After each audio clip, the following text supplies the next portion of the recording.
मंगलवार को कस्बा कोसीकला के थाना रोड स्थित ब्राह्मण धर्मशाला में ब्राह्मण समाज के अध्यक्ष सुभाष चंद्र शर्मा द्वारा एक आवश्यक प्रेस वार्ता का आयोजन मंगलवार की दोपहर को किया गया, जिसमें ब्राह्मण समाज के प्रमुख लोग मौजूद रहे। आयोजित प्रेस वार्ता का उद्देश्य था कि बीते दिनों ब्राह्मण समाज के मंत्री बिहारी शरण शर्मा और वरिष्ठ ब्राह्मण समाज के लोगों के द्वारा 31 जनवरी को रामनगर स्थित परशुराम मंदिर में एक बैठक के लिए लोगों को सूचना दी थी, जिसमें समाज को गुमराह करने का आरोप लगाया गया था। अध्यक्ष ने बताया कि उक्त व्यक्ति बिहारी शरण उपन ने 29 जनवरी 2020 को इस्तीफा दे दिया है, जिसे संरक्षक मंडल द्वारा आज तक अध्यक्ष को अवगत नहीं कराया गया। मनमाने तरीके से उसे वापस कर दिया गया। इस्तीफा के बावजूद भी उसी व्यक्ति ने सभी समाचार पत्रों में अपनी मेल आईडी से खबर दी थी, जिसमें 31 जनवरी को चुनाव निश्चित किया गया था, जिसमें लोगों से ज्यादा पहुंचने की अपील की गई थी,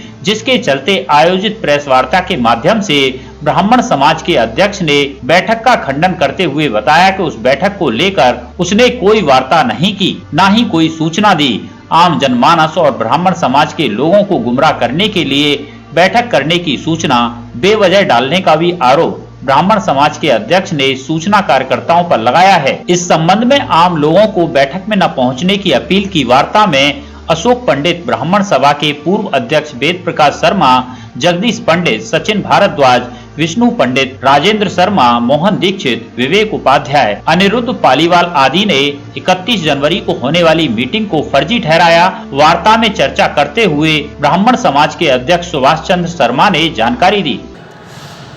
मुख्य तो उद्देश्य ये है कि जो 24 तारीख के हिंदुस्तान में एक न्यूज़ निकली थी कि मेरे हवाला उसमें दिया गया था, जबकि उसमें ब्राह्मण सभा कार्यकारिणी का तो कोई भी सदस्य ही नहीं था, और जिन लोगों जो मीटिंग की गई थी वो बिहारी शरण शर्मा जो उपन अपने आप को वरिष्ठ पत्रकार भी लिखते हैं, और उन्होंने जो मेरे नाम का हवाला दिया वो भी 29/1/2020 को संस्था से इस्तीफा दे चुके हैं। और मैं उनके बारे में क्या बताऊं, जो ये कार्य की जो प्रगति थी, जो कार्य अब मैं प्रारंभ कर रहा हूं, ऊपर 25 बाई 50 का एक हॉल का जो निर्माण है, सामग्री आ रही है, ठेका इसका उठ गया है, और वो कार्य, और बीच में ये कोरोना काल होने की वजह से जो कार्य में जो डिले हुआ है, अगर ये कोरोना नहीं होता तो मैं निश्चित तौर पे अब तक इस कार्य को पूरा कर चुका होता। तो लोगों को जो समाज से वादा करके आते हैं, समय का अभाव था, कोरोना की वजह से पूरा विश्व परेशान था, तो समाज पूरा परेशान था, तो कहाँ से, क्योंकि संस्थाओं के काम आर्थिक सहयोग चंदा आदि से ही होते हैं। व्यक्ति तो कोई नहीं, समाज में इतना बड़ा नहीं होता कि किसी समाज के कार्य को वो अकेला पूर्ण कर सके। और अभी मैंने मकर संक्रांति में